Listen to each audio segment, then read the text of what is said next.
So, as I was saying in the previous part of the video, you could try to factor out a -1 to remove that negative to make things easier. And here you just have the difference of two perfect cubes. Or, since any integer cubed, a negative integer cubed would still give you a negative result.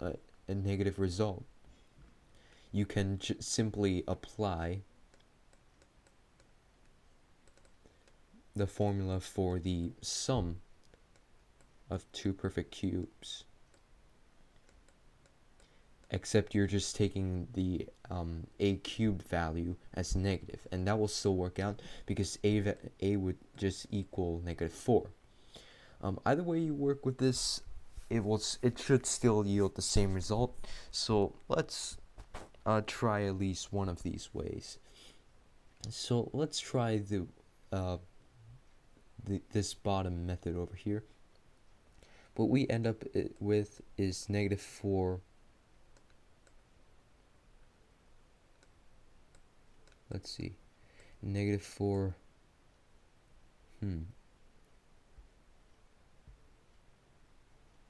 Sorry, that should say plus 64x cubed plus 1331x. Oh wait, nope. Sorry. That will be minus, and this will be plus. So -4x plus 11y multiplied by 16, all squares are positive, minus, or in this case plus 44 xy plus 121 rather, y squared. Now if we go up to this method up top here, we get -4x plus that would say minus 11y, and the rest would look pretty much the same. Now if you notice here, this is exactly the same. -4x plus 11y is the same as negative in parentheses 4x minus 11y. In this case, either method works. You can just choose whichever one you like better. Alright, so now we are going to factor the form ax cubed plus bx squared plus cx plus d, and we're only going to deal with situations in which we can group, however. So here we have some polynomials that would be convenient when we're grouping. If it's not convenient for grouping, you would have to use synthetic division in order to find factors, but we are not going to deal with that in this video.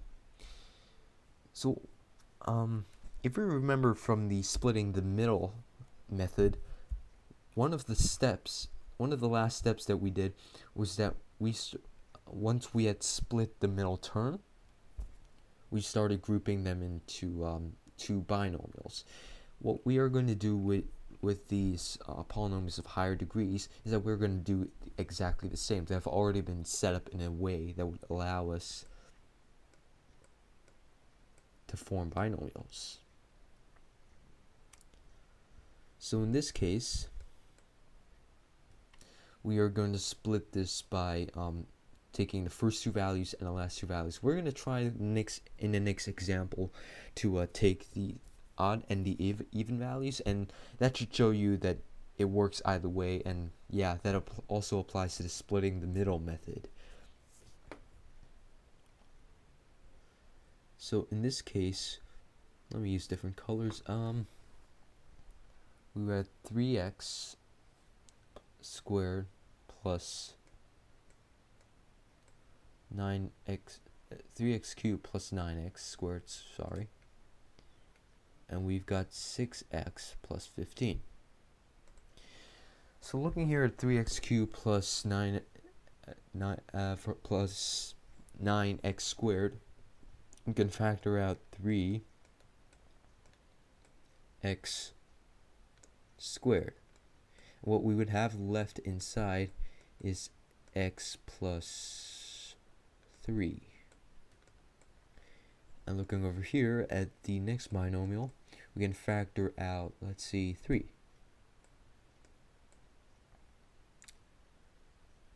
Okay, I've made a mistake. This should say, oh boy, this should say 18 instead of 15. And now that should work for us, because now we can factor out a 3 and get an x plus. Okay,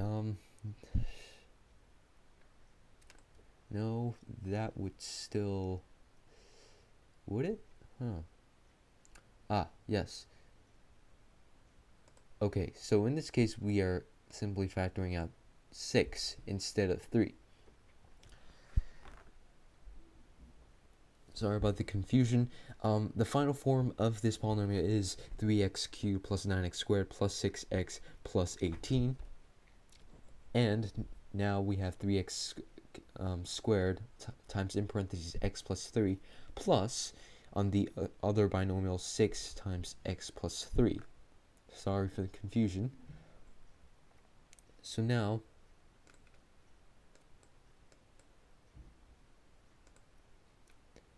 we factor out the values in front, which we can do the distributive property.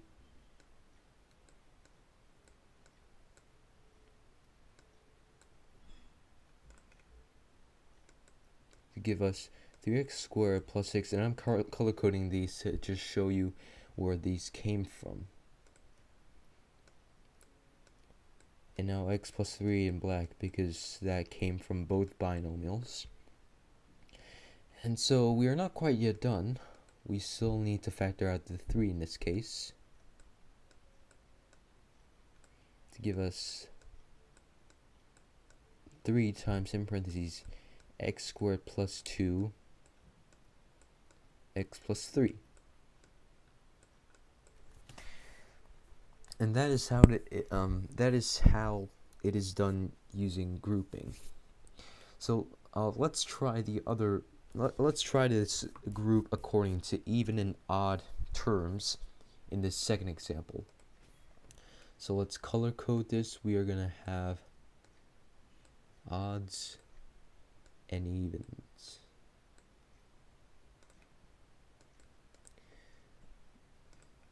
Let's make the two binomials, 4x cubed plus 16x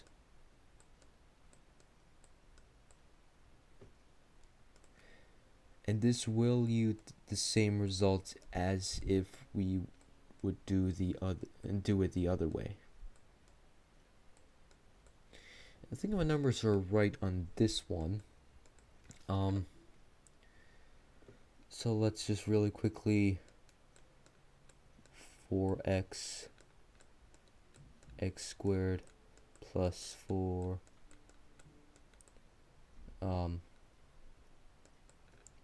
that should say a plus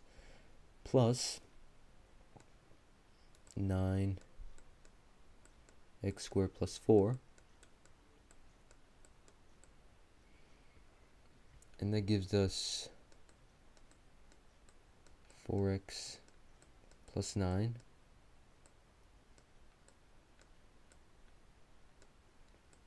multiplied by x squared plus 4. And that is in its final form. If this said x squared minus 4, it would be the difference of two perfect squares, and we would have to factor further, but fortunately it is not. And well, this is the final answer. For 4x plus 9 in parentheses times x squared plus 4. Alright, this concludes the video on factoring. I've covered only a few instances on how to factor. Thanks for watching.